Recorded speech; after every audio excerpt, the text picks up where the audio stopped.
ஆண்டவரும் இரட்சகருமான இயேசு கிறிஸ்துவின் ஈடு இணையில்லாத நாமத்திலே இளம் சிறுகுகள் இயேசுவுக்கே மற்றும் குடும்ப ஐக்கியத்தின் சார்பில் ஒவ்வொருவரையும் நான் வாழ்த்துகிறேன். கடந்த மாதம் முழுவதும் நம்மை கண்ணின் மணியைப் போல காத்த ஆண்டவருக்கு நன்றி சொல்லுவோம். புதிய மாதத்திலும் தேவ சமூகத்தில் அமர்ந்து அவருடைய வார்த்தையை நாம் தியானித்து ஆசீர்வாதங்களை சுதந்திரிப்போம். எடுத்து வாசிப்போம். 1 நாளாகமத்தின் புஸ்தகம் 19ஆம் அதிகாரம் 13ஆம் வசனத்தின் பின்பகுதி. கர்த்தர் தமது பார்வைக்கு நலமானதை செய்வாராக.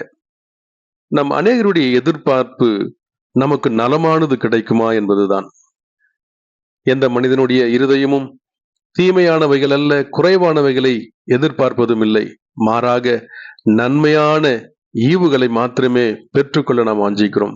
வேதமும் அப்படிதான் சொல்கிறது. நன்மையான எந்த ஈவும் பூரணமான எந்த வரமும் சோதிகளின் பிதாவினிடத்தில் இறங்கி உங்களிடத்திற்கு வருகிறது என்று சொல்லி வாசித்த இந்த வேத பகுதியில அம்மோன் புத்திரரின் ராஜாவாகிய நாகாஸ் மரித்து போகிறான். அவனுடைய குமாரனாகிய ஆனோன் அவனுடைய ஸ்தானத்துல ராஜாவாகிறான்.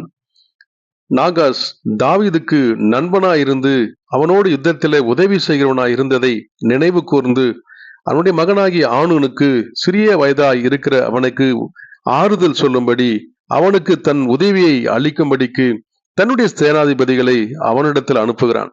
ஆனால் அம்மோன் புத்திரருடைய பிரபுக்கள் ஆனூனை பார்த்து, தாவீது உம்மிடத்தில் அனுப்பினது உம்முடைய தகப்பன் கனம் பண்ணுகிறதற்காக உமக்கு தோன்றுகிறதோ?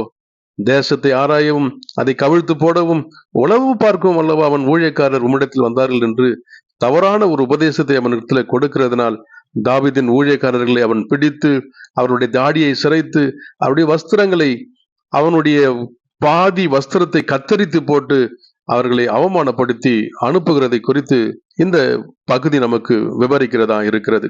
அவர்கள் சிறைக்கப்பட்ட அந்த தாடி முகத்தோடு கூட அவனுடைய தேசத்திற்கு வருவதற்கு வெட்கப்பட்டு தாவீதிற்கு செய்தி அனுப்புகிற பொழுது தாவீது சொல்லுகிறான், உங்களுடைய தாடி வளரும் மட்டும் எரிகோவிலே நீங்கள் தங்கிருங்கள் என்று சொல்லி. ஒரு மனுஷனுடைய வாழ்வில அவமானம் என்பது தாங்கிக் கொள்ளக்கூடாதுதான் இருக்கிற ஒன்று. அப்படி அவமானப்படுத்தப்படுகின்ற பொழுது அவன் தன் வாழ்வில மிகவும் சோர்ந்து போகிறான். தன்னுடைய காரியங்களை நினைக்கிறான். அவன் செய்த நீதிகளும் அவன் இருந்த உண்மையான வாழ்வும் அவனுக்கு நினைப்பூட்டி அவன் இருதயத்தை கொல்லுகிறதா இருக்கிறது. நன்மையே செய்தேனே. யோபுவும் அதைதான் தன்னுடைய வாழ்வில சொல்லுகிறான்.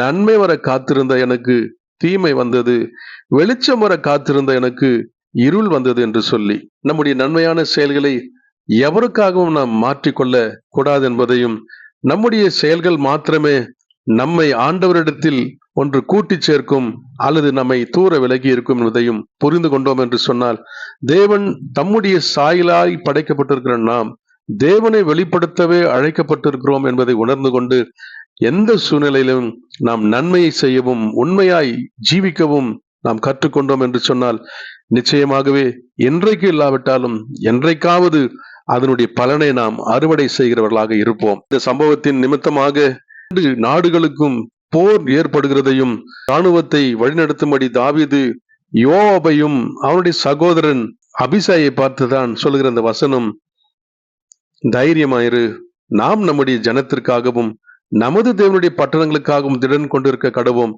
கர்த்தர் தமது பார்வைக்கு நலமானதை செய்வாராக என்றான்.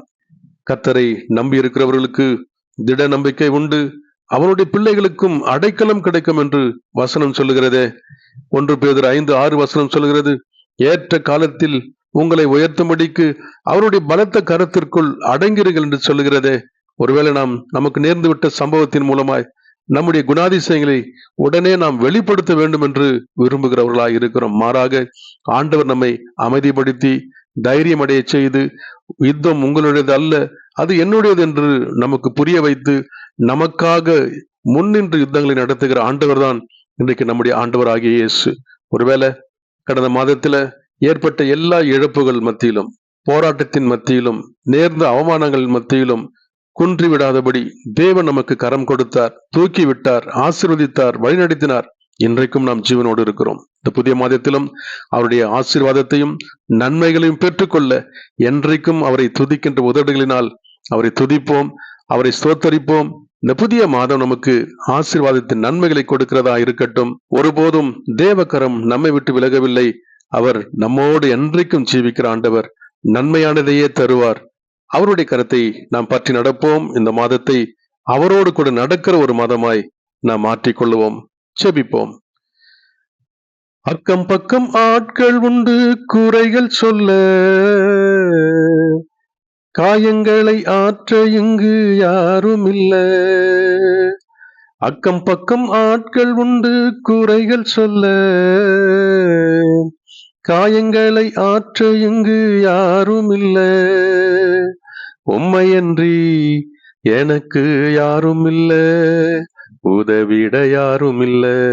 உலகில் உம்மையன்றி எனக்கு யாரும் இல்ல, மருந்தாய் யாரும் இல்ல, உண்மையாய் யாரும் இல்ல. உம்மையன்றி யாரும் இல்லை இந்த உலகத்திலே, உம்மையன்றி யாரும் இல்லை இந்த உலகத்திலே, உம்மையன்றி யாரும் இல்லை இந்த உலகத்திலே. உதவிட உம்மையன்றி யாரும் இல்லை இந்த உலகத்திலே. நான் விழுந்தாலும் எழுந்தாலும் நீங்கதான், நான் சிரித்தாலும் அழுதாலும் நீங்கதான், ஏசப்பா நீங்கதான். நேசிக்கிற அன்பின் நல்ல ஆண்டவரே, உங்களுடைய வல்ல கருத்துல எங்களை தாழ்த்துகிறோம், அர்ப்பணிக்கிறோம். எங்களுக்கு நேரிடுகிற சோதனைகள், கஷ்டங்கள், பிரச்சனைகள், போராட்டங்கள் இவையெல்லாம் எங்களுடைய விசுவாசத்தை குலைக்கின்ற பொழுதெல்லாம் ஆண்டவரே, நீர் எங்களுக்கு நலமானதை மாத்திரமே செய்வீர் என்பதை ஆண்டவரே நாங்கள் வாசித்த வசனத்தின் மூலமாய் விளங்கிக் கொள்ள ஒரு கிருபையை தந்தீர்.